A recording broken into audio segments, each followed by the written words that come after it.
Hi అండి. రాణమ్మ చేతి వంటలో ఈరోజు అయితే సింపుల్గా వేసుకునే ఆమ్లెట్ అయితే ఒకటి వేసుకున్నామండి. చూద్దాం రండి. ముందుగా స్టవ్ ఆన్ చేసుకుందాం.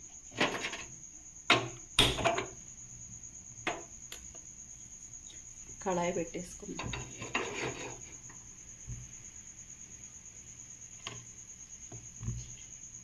ఆయిల్ వేసేసుకుందాం.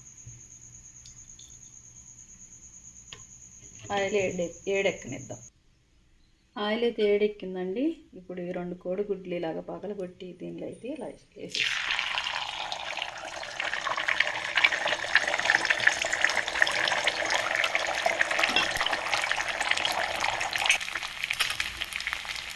దీనిపైన కాస్త ఉప్పు వేసేసుకున్నాం. సన్నప్పు సాల్ట్ అయితే ఇందులో వేసేసుకున్నాం. లైట్గా చల్లుకున్నాం సరిపడా.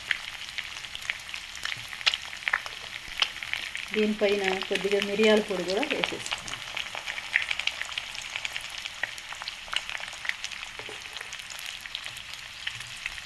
దీనిపైన కొద్దిగా జీలకర్ర కూడా ఇలా వేసేసుకున్నాం.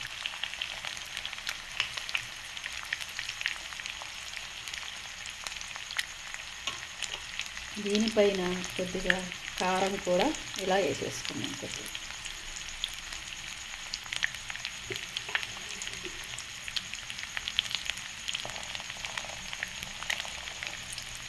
దీన్ని సిమ్లో సన్నగా కాలనిద్దాం.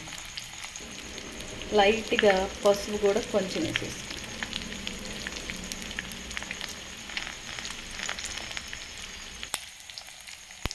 ఇంతేనండి. చూసారా సిమ్లో ఎంత చక్కగా ఆమ్లెట్ అయితే కాదండో. దీన్ని ఇలాగా తిరగేసుకుందాం.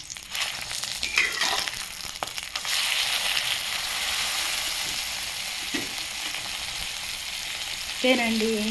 మనం అన్నం తినడానికి ప్లేట్లో పెట్టుకున్నప్పుడు అబ్బా నంచుకుంటాకే ఏమన్నా ఉంటే బాగుండే అనిపించింది అనుకోండి, వెంటనే కొంచెం చేసి మూత పెట్టేసి లేచి ఇలాగా 2 గుడ్లు కొట్టేసి ఆమ్లెట్ ఇలాగా ఈజీగా వేసేసుకోవడమే.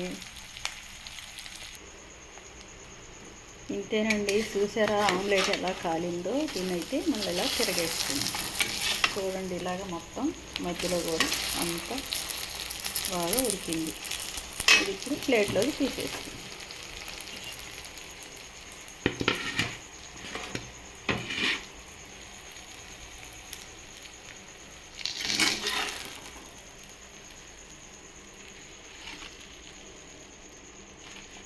ఇలా అయితే ప్లేట్లోకి తీసేసుకున్నానండి.